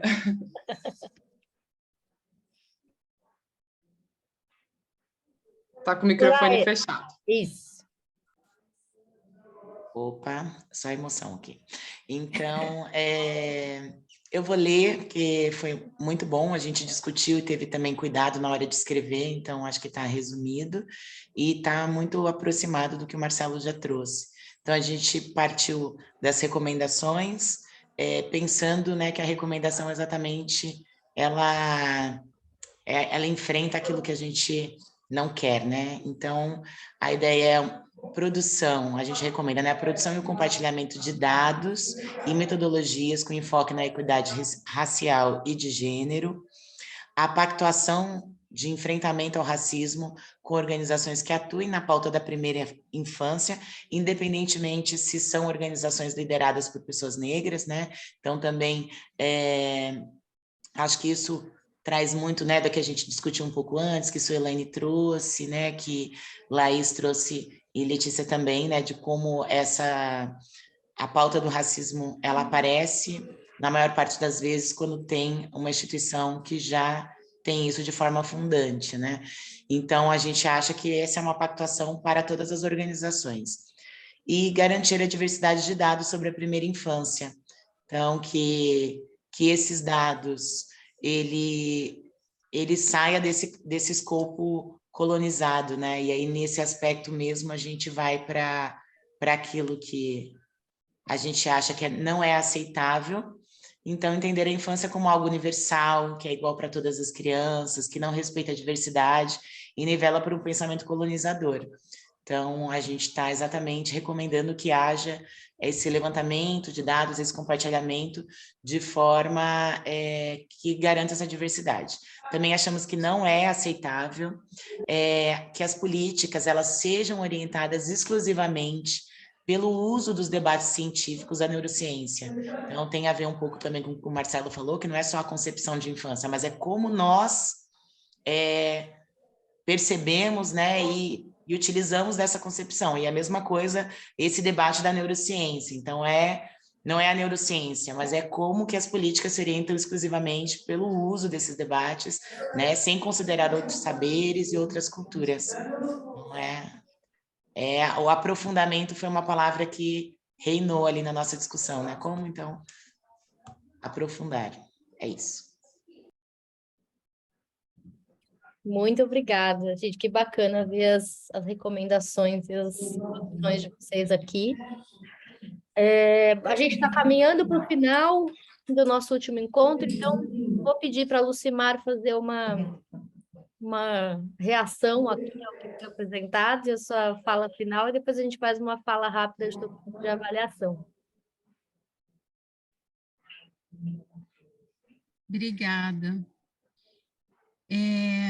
Bom, gente, eu acho que assim, as recomendações e as proposições são super importantes, acho que vai dar um caldo bem legal para frente. Eu e a Mariana estávamos ali conversando, Douglas, sobre qual que é a nossa expectativa, né? Depois disso, a gente estava falando do processo, que foi um processo, né? Foi uma aprendizagem durante o processo, que eu fiquei muito feliz em ver, né, as pessoas, a partir do compartilhamento das suas experiências, de trazer as suas identidades, as suas questões. Então, eu trouxe uma imagem de cada uma dessas instituições para vocês que nós aprendemos muito no processo, né? Olhando, ouvindo, escutando vocês, indo atrás dos materiais, e eu fiquei muito feliz com a troca que já rolou entre nós. Eu quero isso, eu vou mandar isso para o meu grupo, e as reflexões que nós fizemos de desafios que estão colocados e que todas nós queremos enfrentá-los,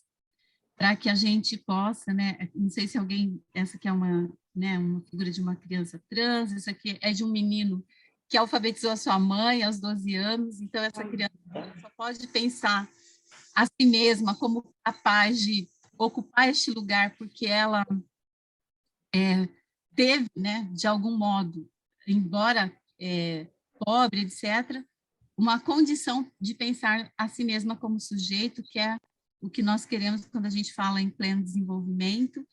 E aí trouxe a MC Elis, quem não conhece, recomendo, que é uma belíssima representação da potência que a infância tem, e que a primeira infância, quando constituída, com um compromisso, né, genuíno de pensar essas crianças como sujeitos, como foi falado aqui, como pessoas integrais, né, que têm as suas especificidades, que têm as suas particularidades, que têm a sua raça, que têm o seu gênero, a sua sexualidade, elas produzem, né, outras experiências que são importantes não apenas para elas como crianças, mas para a sociedade, para a humanidade.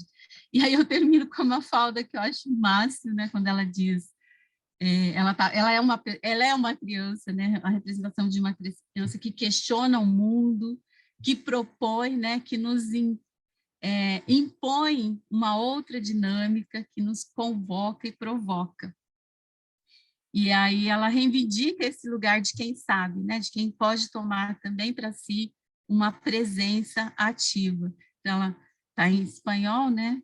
Ela está dialogando com a mãe dela e ela, no final, fala, se é uma questão de títulos, né, eu sou tua filha e nós nos graduamos no mesmo dia. Então, há, né, que se pensar essa infância a partir dessa perspectiva que o grupo foi trazendo, de horizontalidade mesmo, de potência, de garantias, de presença, né, das crianças de uma outra forma nas atividades que a gente desenvolve.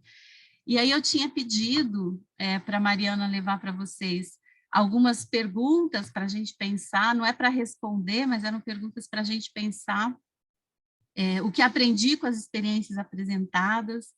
Então, eu também, né, respondi essas perguntas a partir disso, e eu aprendi que a diversidade, né, reforça aí uma concepção que eu tenho, que a diversidade é um valor humano, e é ela que nos constitui, e quando ela é reconhecida como valor, ela produz, né, concepções muito importantes para que a vida seja melhor, e o grupo apresentou isso. Eu acho que a ideia, né, de compor o grupo com instituições que já têm uma longa caminhada com a questão racial, por exemplo, com grupos que estão se inserindo agora, produziu conhecimento para os dois lados, né, fez a gente pensar em como a gente trabalha as questões que a gente quer, que é essa criança plena, né, que é esse desenvolvimento pleno.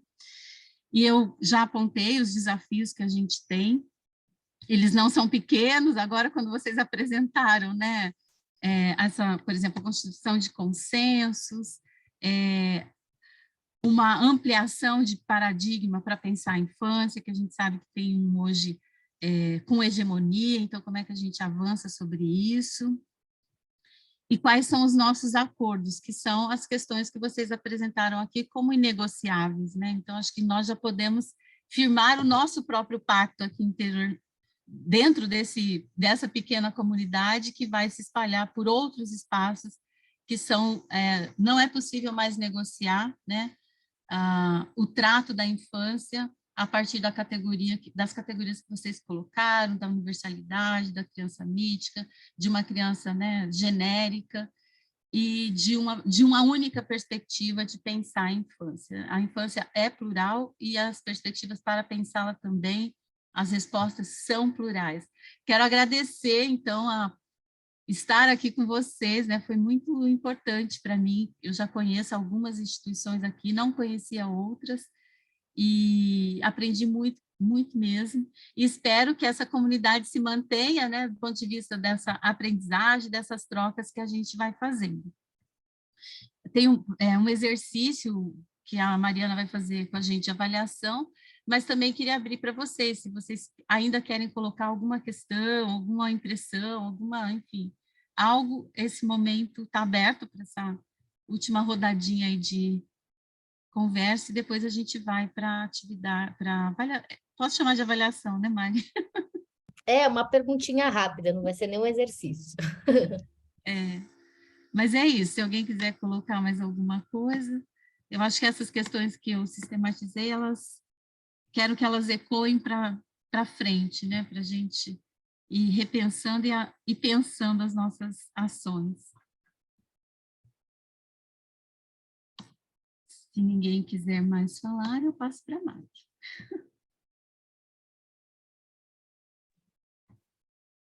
Bom, então eu vou passar aqui, porque eu acho também que nesse momento vocês vão poder trazer as impressões sobre tudo isso que a Lucimar apresentou agora no final. Na verdade, eu queria só trazer para vocês que esse é o nosso último encontro do grupo, mas que agora a gente entra num processo de produção, que vai ser conduzido pela Lucimar, pela amiga e pelo Eduardo, que são sistematizadores dos outros grupos, e que a gente volta mais para o final do ano com um encontro de todos os grupos para trazer um pouco do que foi discutido em cada um. Antes disso, a gente vai ter todos os materiais no site, todos os vídeos, caso vocês queiram assistir os encontros dos outros grupos também. Mas, de qualquer forma, a gente se encontra de novo, provavelmente lá por outubro, mas em breve a gente manda para vocês essa data. E aí, antes da gente sair, queria só pedir para algumas de vocês compartilharem um pouco do que estão levando dessa experiência, como foi essa experiência para vocês. Pode ser rapidamente, pode ser com uma palavra, com uma frase, mas só para a gente ouvir um pouquinho de como foi. Ô, Mari, se eu puder falar, eu posso falar primeiro porque eu preciso sair para outra Claro. reunião. Bom, eu fiquei muito calado em todas as outras reuniões, fiquei escutando muito, o que foi muito bom para mim. Hoje eu falei um pouquinho mais, até porque eu tive que apresentar, e foi legal participar, foi legal dar minha contribuição. Mas eu queria, antes de tudo, agradecer aqui o espaço liderado pela Pórticos, agradecer toda essa gestão que você fez, Mari, todas as provocações que o Lucimar fez, agradecer especialmente, aí eu vou endereçar uma pessoa, mas eu quero que todas se sintam contempladas, as trocas e tudo, e toda a reflexão que a Suelaine trouxe, é um prazer e um privilégio ter você aqui também. E dizer que a minha atuação, eu acho que eu vinha mais no campo da equidade, das desigualdades, e estou descobrindo um pouquinho mais da primeira infância. E eu acho que são dois campos que podem se complementar e que têm a potência de um provocar o outro. Eu acho que descobrindo a potência do campo da primeira infância, como ela pode transformar nossas realidades, e não colocando a responsabilidade nas crianças, mas em nós adultos. E usando a equidade como ferramenta. Enfim, eu acho que eu saio daqui um pouquinho melhor para ser um ponto de convergência dessas coisas todas, desses encontros e dessas provocações. Obrigado a todos, gente. Eu vou indo nessa. Obrigada, Marcelo. Antes de você sair, eu vou ter que pedir para a gente tirar mais uma foto, porque ela já ficou tradicional do nosso grupo. Então, todo mundo sorrindo, o batom do Zoom. Batom do Zoom, essa é boa.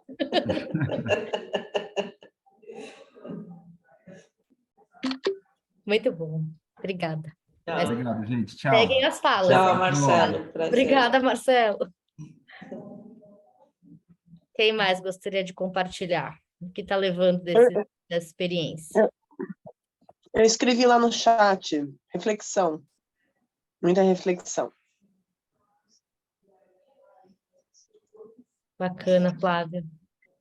Eu queria falar a partir de algo que a Flávia trouxe no grupo, né? A gente estava discutindo sobre a neurociência e a ciência, e acho que foi uma boa contribuição, Flávia, para esse debate que a gente está se propondo a fazer aqui, porque a ciência é uma santidade, né? Então, dizer que a gente está dizendo que vocês não estão fazendo certo, vocês não estão falando certo, mas eu acho que recuperar essa ideia de que a ciência também tem o seu tempo, e ela, o passar, né, depois a Flávia melhora isso, mas ela se renova, né, ela evolui a cada tempo, ela é uma verdade para aquele momento.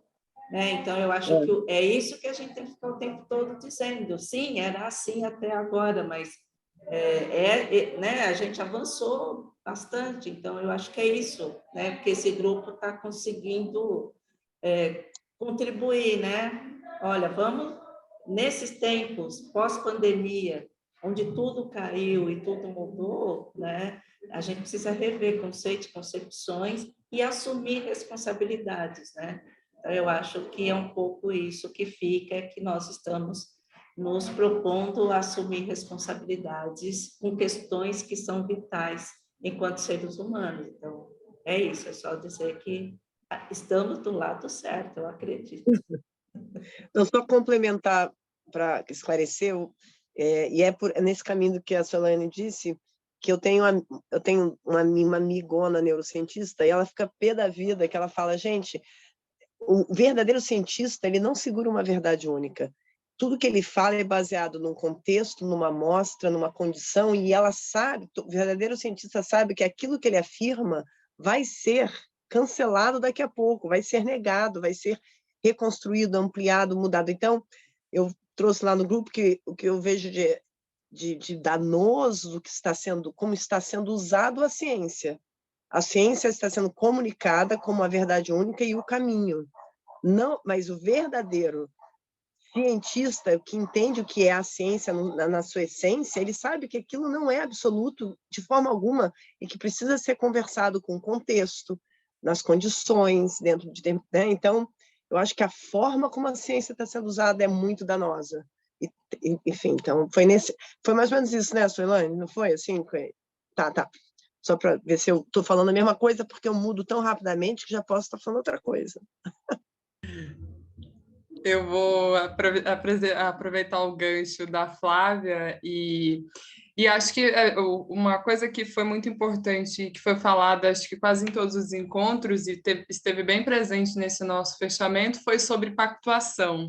E eu percebo que essa pactuação, né, de olhar dessa forma mais crítica para a neurociência, que nem a gente discutiu também no nosso grupo, não é sobre jogar tudo fora, jogar tudo no lixo, assim, né, mas é de como a gente pode qualificar essa discussão de maneira que ela não reproduza esse aspecto do determinismo biológico que é histórico na nossa sociedade, né, e que é justamente esse mau uso da neurociência, enfim, né, dessa produção de ciência que não considera o contexto, né, ou que se utiliza do contexto de maneira equivocada. Então, acho que por essa discussão nesse grupo, né, como a gente chega aqui até o final e por outras discussões que a gente tem participado, né, o Luiz participou aí também nas últimas semanas de algumas discussões que outras organizações negras estão fazendo sobre isso, traz para a gente mesmo essa sensação de que há uma pactuação nesse sentido. Então, eu saio muito feliz, muito satisfeita, acho que foram contribuições muito ricas feitas aqui, também agradeço a qualidade da Lucimar, né, nesse olhar para a primeira infância, né, reconhecendo essa trajetória que ela já tem aí há muito tempo e com muita qualidade e essa possibilidade de troca nesse momento. Também agradeço a Mariana aí, que fez tudo de maneira muito qualificada e afetuosa desde o primeiro momento. Obrigada, gente, um prazer. Acho que a Letícia falou por todos nós o agradecimento, né, a Mariana e a Lucimar.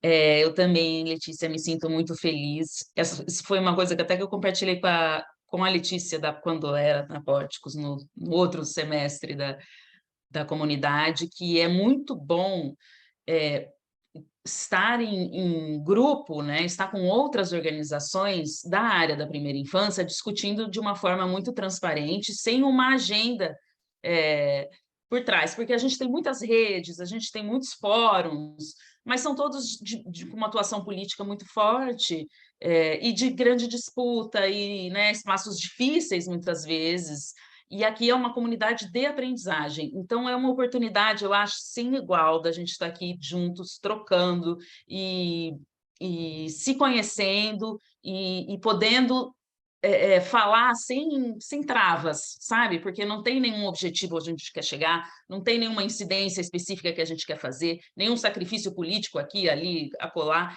Então, ainda mais agora, né, que o Marcelo está falando, que a gente está nesse contexto que tem coisas que a gente nem pode mais falar, que se a gente fala, desanda toda a conversa. Então, eu agradeço demais a oportunidade, a Pórticos, de ter tido essa iniciativa de promover esse diálogo de aprendizagem. É um espaço, assim, eu acho sem igual. Eu não frequento nenhum outro espaço assim, então fico muito feliz pela oportunidade.